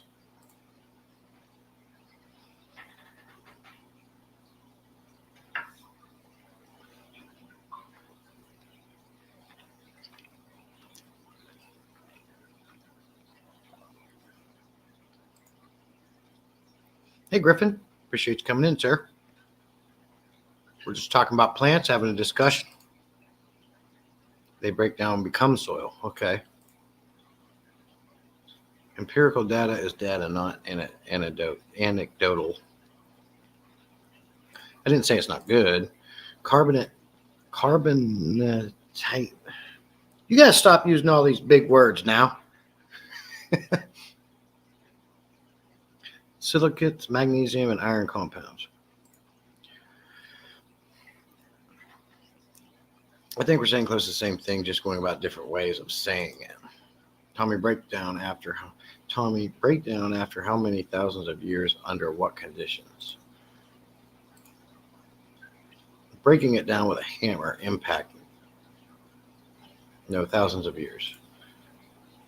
Yes, this is a really good conversation. This is, I come into these live streams with no real plan because I know a plan is going to show up just like it has today.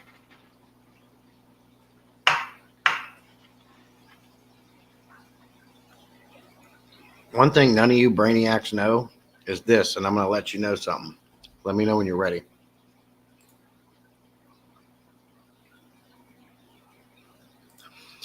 Yep, and Tommy is well aware of how wildfires impact the landscape and growing conditions of the environment living close to pyro, lone leaf pine forest. Oh, wow. White pumice is probably better than both red lava and rock and a pot scrubber.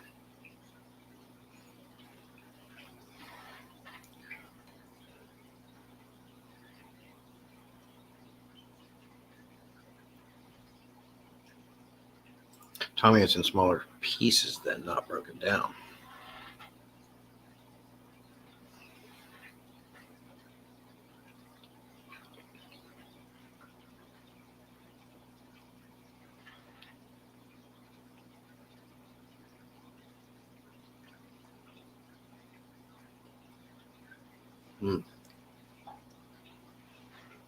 White pumice.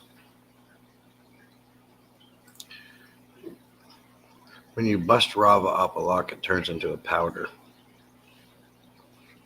Yeah, like most anything will eventually get down to a powder form if you beat it long enough.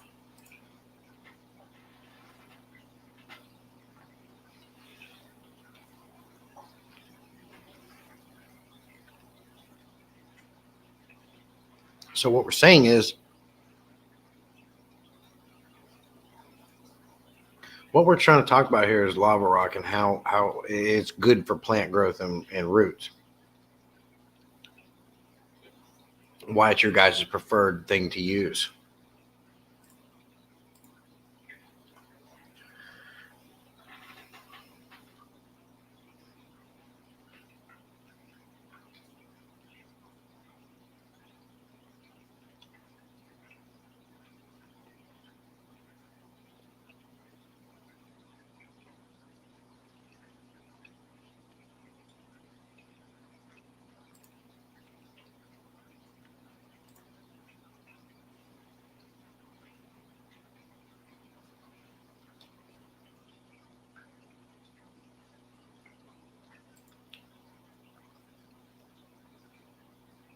Oh man, it tore your pump up.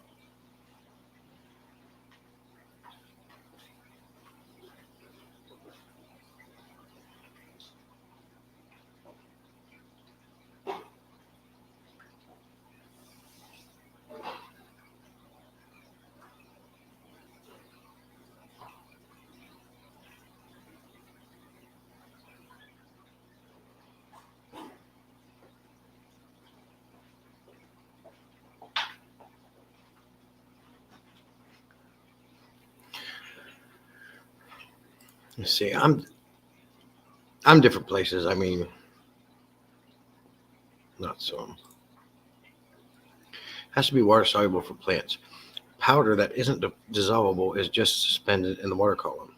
Look at it like glacial lakes and how blue they are due to Rayleigh scattering. Dixon has a question. If lava rock was tumbled, would that break down sharp edges? What you're talking about is trying to make it round and get rid of all the sharp edges by tumbling it so they rub together and file it down. I don't know. I feel like it could.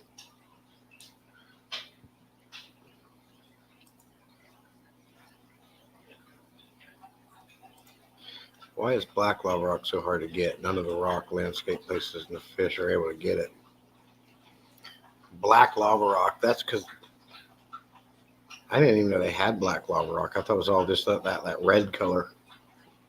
Or red. There was a couple you can get in landscaping places, but I didn't know they had black.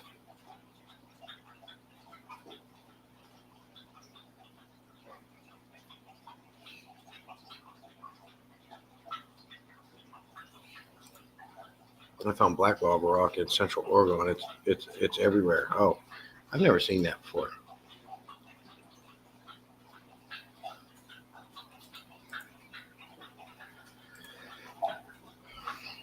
Let me ask you this: what you guys are just talking about this lava rock because it's a great way to it's great to put around plant roots and like a hang in the back filler. What Coro and I was talking about earlier, what he was telling me, anyways, as opposed to using bio rings or something like that.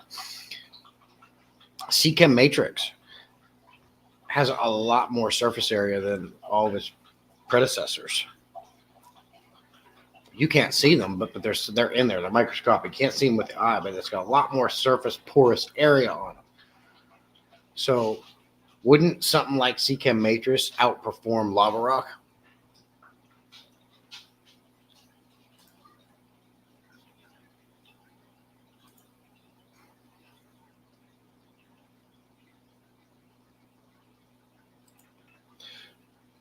So you're saying it acts no different than heavy metals in the water. Most of those magnetic-driven impellers just have a thin layer of metal, and the abrasive properties of lava rock just destroyed over a couple of years. So, well, Dean, the same thing can be said for sand. Black lava rock is expensive compared to red one. Yeah, and that's just because of the color. Ain't that stupid? It's the same thing, but it's smooth. Would it defeat the reason of using it? Maybe first class, but it would still be porous. It would still have its porous properties. It being in the soil won't change what is in the plant unless it becomes water soluble. Plants have to uptake nutrients through osmosis. That means water passing through a membrane. Right.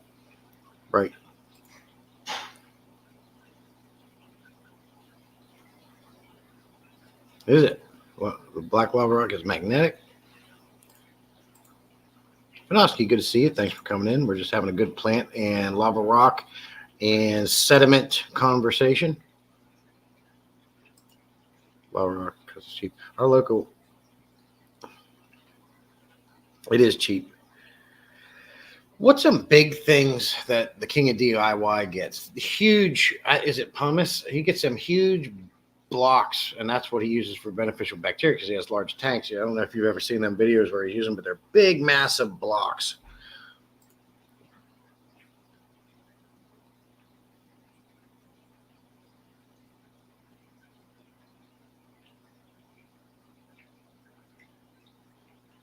Okay.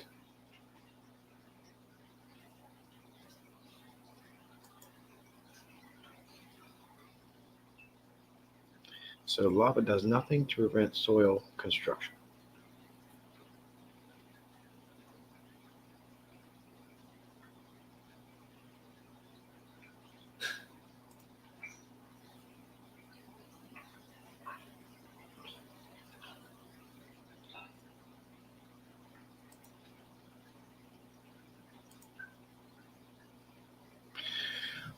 Unfortunately, makes getting a black soil that is hard to find. All the sources of actual black substrates that aren't magnetic are off the market, I believe.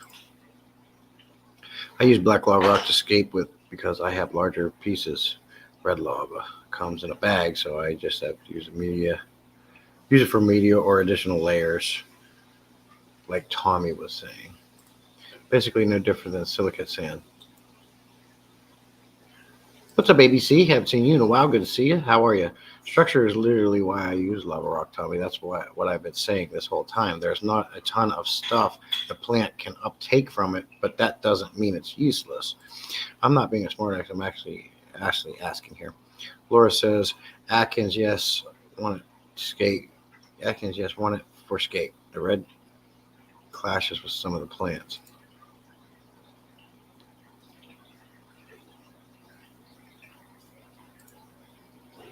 Ceramic filter blocks, is that what they were?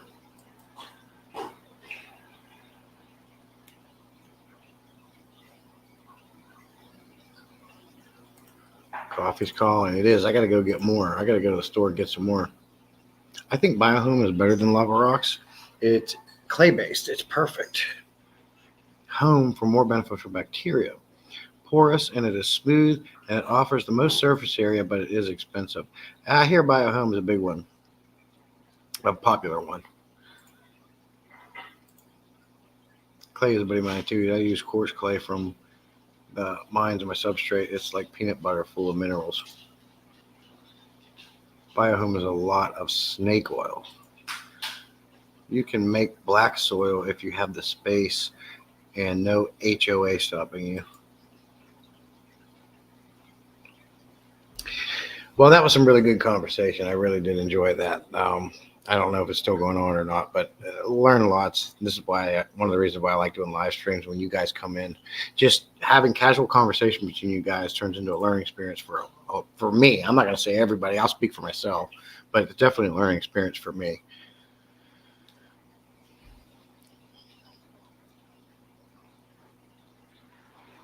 I was always afraid to use the lava rock that I got because anytime I got wet, the dye would rinse off.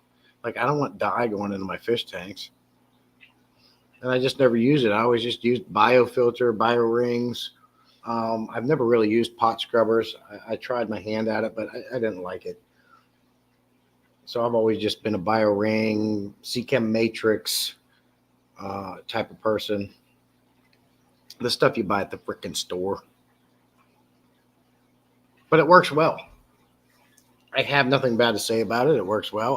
To be honest with you, I don't know if CChem matrix is working any better than the smooth rings or the rings that have a lot more roughness and porous to it. And at the end of the day, every one of my aquariums sit the same, and I can go months longer if I wanted to without having to do water changes. I know I can take any filter off any tank and put it on a new tank and insta-cycle it. Yeah, that's not going to happen unless you have that buildup of good bacteria.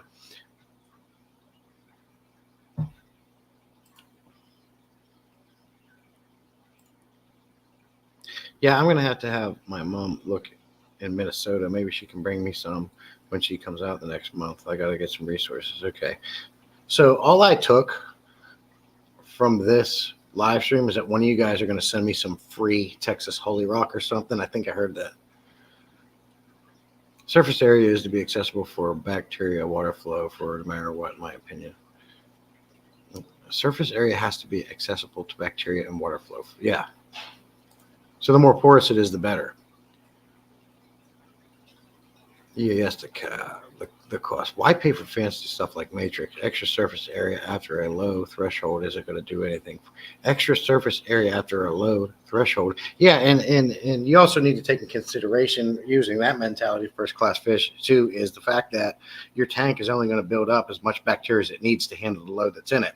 So you can have all the surface area and all the porous material in the world, but the bacteria is only going to build up as much as you need. So I get the idea. Why not go cheaper? I just get the stuff that came with the filters, or, because a lot of times you buy the filter, it comes with it now. And that's what I use. And then I've slowly had a bucket where I was getting all this stuff and I saved it. So I have so much bio rings, of different sizes, shapes, and porous that I don't need anything else. I have enough. Like those ones I showed you in that little baby mini refugium or sump that I built, all stuff I had sitting here. So I just don't need to buy anything. I've had it laying around for years. But that's my case. Sweet Koi, her situation is going to be different. She has very large ponds, so she needs some big porous material.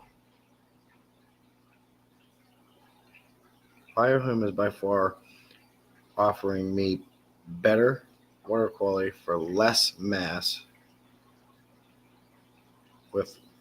than lava rocks or pebbles.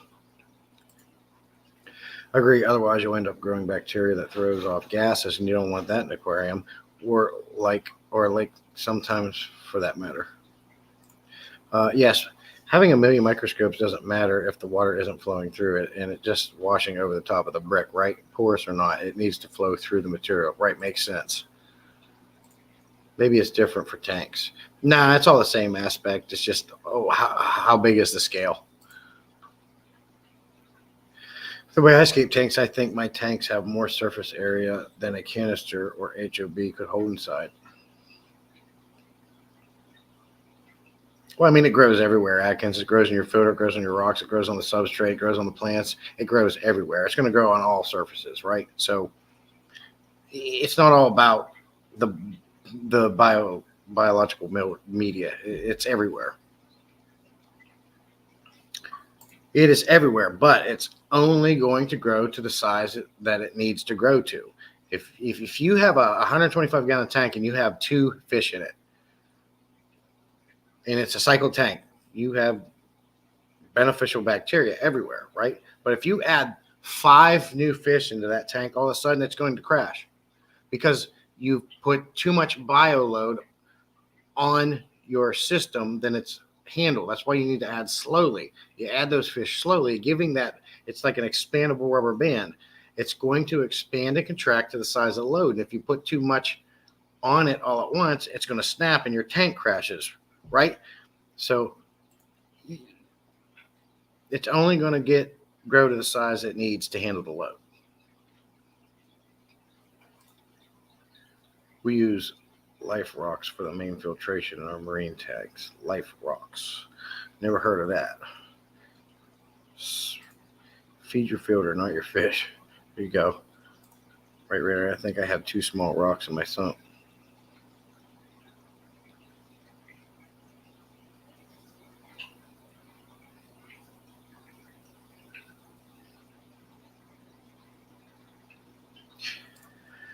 Yeah, and yet people think bigger is and more is better, but the beneficial bacteria only grows to the level the tank can feed it. Exactly. That's just what I was saying. More does nothing after exactly what I was just talking about, first class. The best way to describe it is an expandable rubber band. Your biological filter, your biological bacteria is going to expand and contract to the size of the load it needs to handle it. Look at it like taking supplements. If you work out and you take different supplements, your body's only going to use maybe 60% of any supplement. The rest of it goes down the toilet. So you can add all the filters. I've got videos out on this. Having extra filters may not do what you think. I've got videos out on it. Adding extra filters will keep your water clean, but it does not give you any additional bacteria. It just gets shared amongst both filters at that point.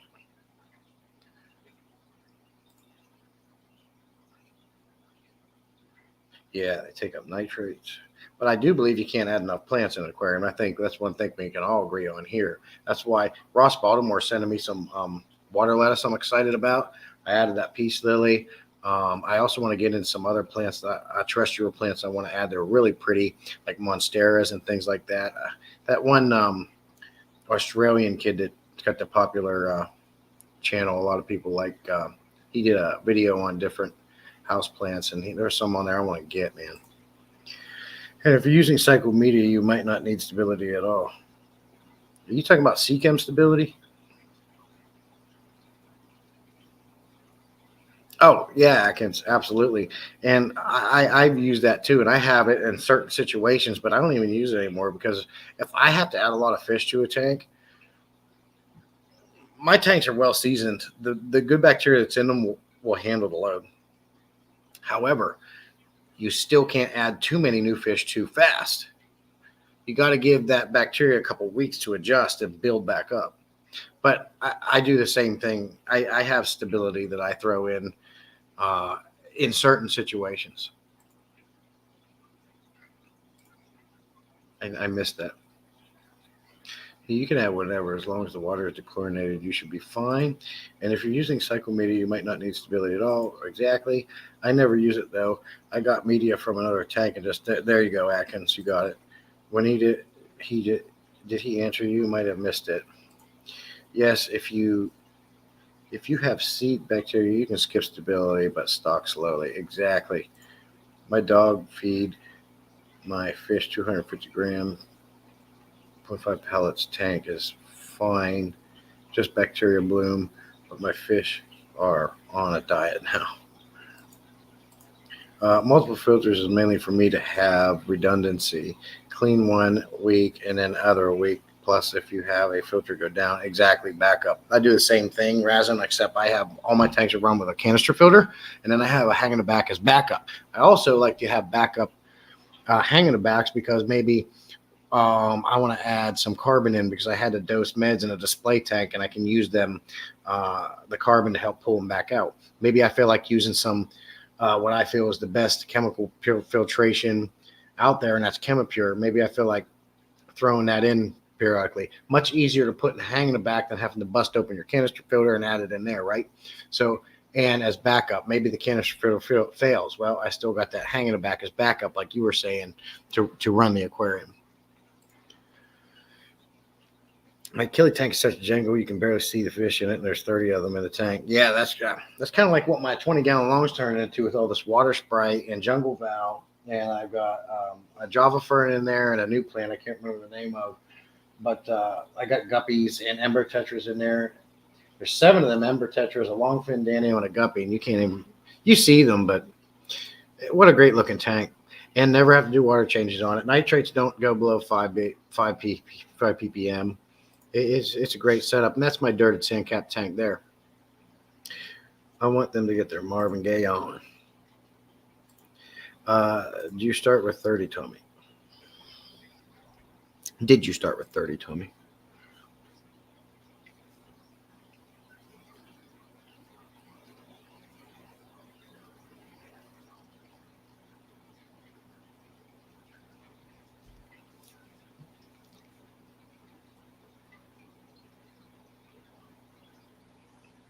I guess when it comes down to it, the dirted sandcap tank.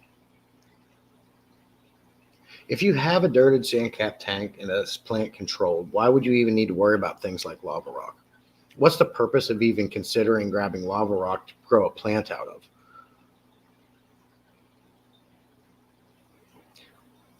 Because you can, if you want to, plant peace lily roots right into the soil. You don't have to suspend those roots in the water column. You just don't. They'll grow either way as long as you keep the leaves up out of the water.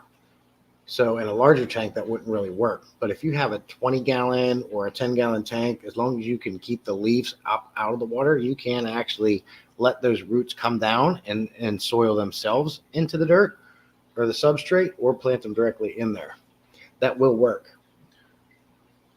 But if you're talking about trying to have a natural tank, why are we worried about having lava rock and our plants growing in there, other than using it, which I'm assuming what brought this up in the first place is putting them in a hang in the back. Coro said he found it better to take a plant that, like this peace lily that you're going to put in a hang in the back, and have them roots go down into something such as lava rock, as opposed to biorings or soil.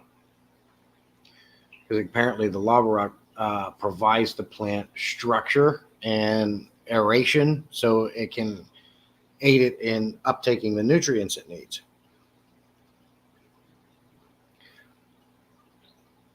Does that truly help the plant better than just letting the roots hang out in the water column like you do with your pothos? What is in the lava rock again that would boost that plant from just letting it hang out, the roots hang out in the water, versus being tangled up in lava rock?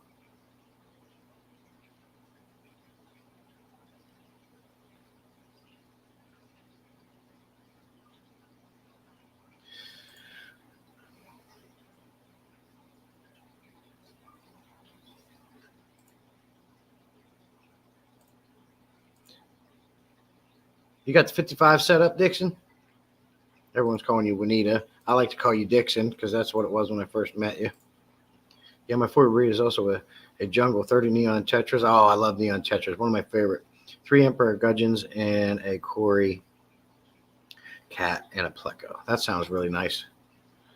Tommy, I love that we can have a discussion like this and disagree and miscommunicate or whatever and just chat and be bros. It's very refreshing. And that's what it's all about, Coro. I agree. I love these kind of conversations. And I know that we can have that in this community, and it's never no one's ever going to get mad. Because if you get mad, that just shuts you down and you have a closed mind.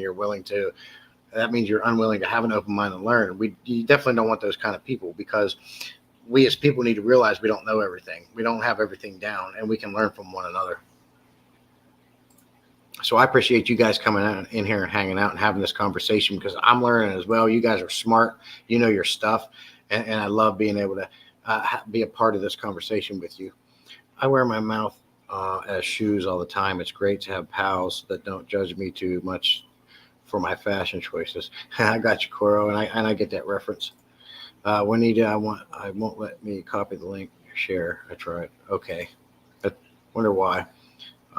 Maybe, okay, Laura, maybe Juanita, you need to check your channel and make sure that you have all in your settings that you have people are allowed to. I don't know if this is a part of it, but make sure people are allowed to remix your content and have all those clicked on.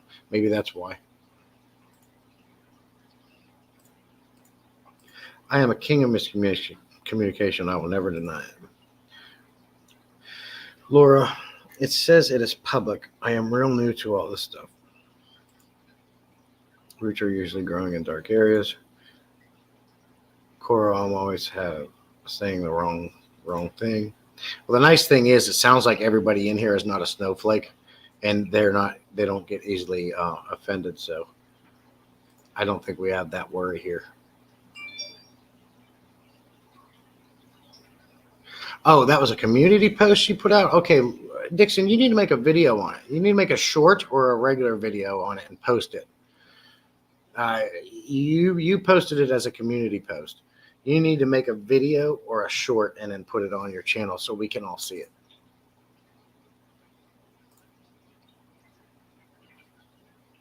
Oh, we get mad.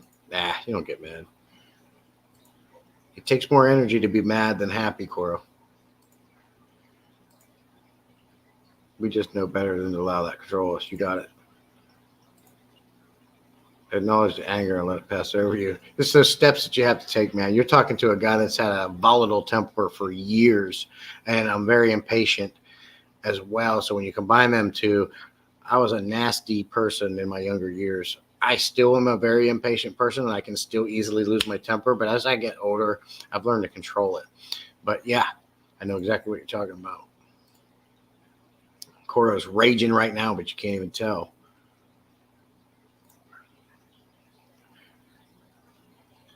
I need a hurt feelings report sheet. Yeah, Laura, let's go ahead and make a spreadsheet, and it's gonna be titled the Sissy Sheet. I have not figured out how to do shorts yet. Oh, it's super easy. It has to be done on the phone. It does not work on a tablet. So when you bring your channel up, you see that plus sign at the bottom. You're going to tap that. And then you have the option to go left or right. You're going to see video, short, community, like a post. You just tap on short. And then you can do anywhere from a 15-second to a 60-second video. My YouTube is all messed up. It won't unlock going live, and I hit 50 subs. So frustrating. I hate Google. Well, I'll tell you what. I don't know how long that's been going on first class, but when I first hit 50 subs, I still had to wait like 2 or 3 days until YouTube updated and realized I was there. The same thing goes when they're updating their watch hours. It's so far behind. Title it Butthurt. There you go. FCF, can you do it through StreamYard? That's how I bypassed it a couple of years ago. I thought it was 100 to stream, maybe. No, it was 50. I know it was 50 for me back in the day. Or not back in the day. 2 years ago, I had to get 50 subscribers. Wasn't it 50, baby? What? When you hit 50 subscribers, you was allowed to do live streams, right? Yeah. But it wouldn't let me until like 2 days or so. Yeah, so Yeah, it's 50, but even a couple days after that, it takes a couple days. Yeah, just go on StreamYard. Okay, that bypasses it. Cool little hack. Trick. It's on the wall behind me. See how it looks nice? Come here. Come over here. Just come over here. See, look at the wall behind me. Oh, yeah. Isn't that cool? I was seeing it and I'm like, you know what? I'm going to steal that from my room later.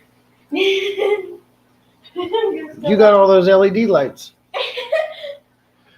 Well, I'm going to steal that anyway. Okay, I got it, but my phone is old to run the YouTube creator program. There shouldn't be a YouTube creator program, Dixon. Now, you have your regular YouTube channel, and then you have YouTube Studio. You should be able to just get on your phone. I don't know. I guess it could be too old, maybe. What phone do you have, Dixon? When did my wife come in? I don't see her anywhere.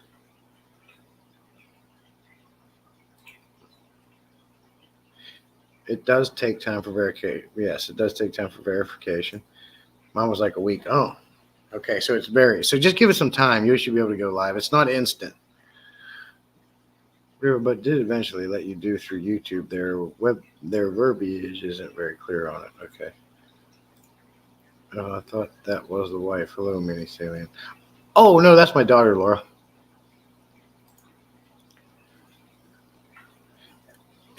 Anthony, we'll go live together sometime and do a sub post. A sub push. Okay. Once you start getting regular posts on your channel, YouTube can start pushing it more.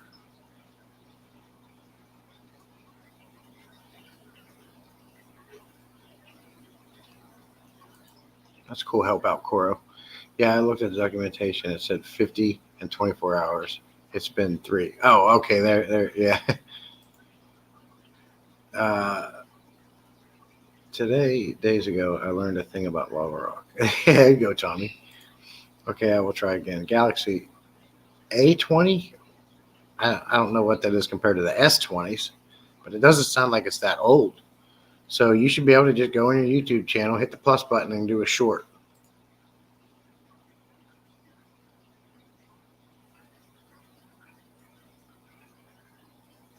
I agree, Coro. YouTube. I love the fact that on YouTube you get free 1080 recording. StreamYard, you have to pay $50 a month to get 1080. But I agree. I don't like the way their chat works on there. The chats come up and go away so fast, it's ridiculous. StreamYard is by far a better way to do your live streams. But don't be afraid to throw in a vertical every once in a while. If you care about building your channel and want to build your channel, it's a great way to build your channel. Sorry, Juanita, I just came in. How long has the tank been up? I guess it's just particulate matter from the substrate based on the photo, if very recent. Hey, Laser, good to see you, buddy.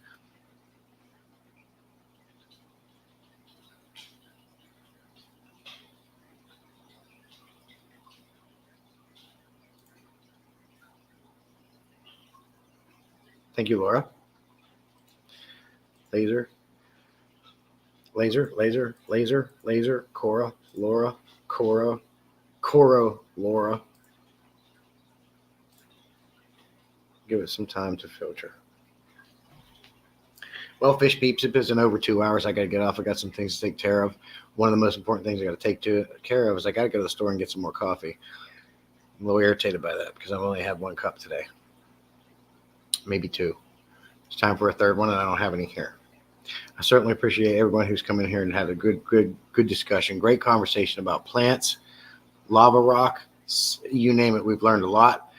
Coro and Tommy and First Class and everybody else who gave me their input on my little baby mini refugium, I'm going to call it. Certainly appreciate your input. I will do that check. If it's stinky when I pull the plant out, we'll just get that dang soil out of there. So if I pull the soil out, what do I put in there instead? Lava rock?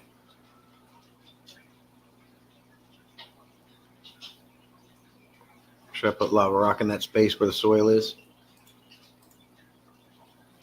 Peace out to you, Dean. Appreciate you coming in, buddy. I'm glad you met me through Father Fish.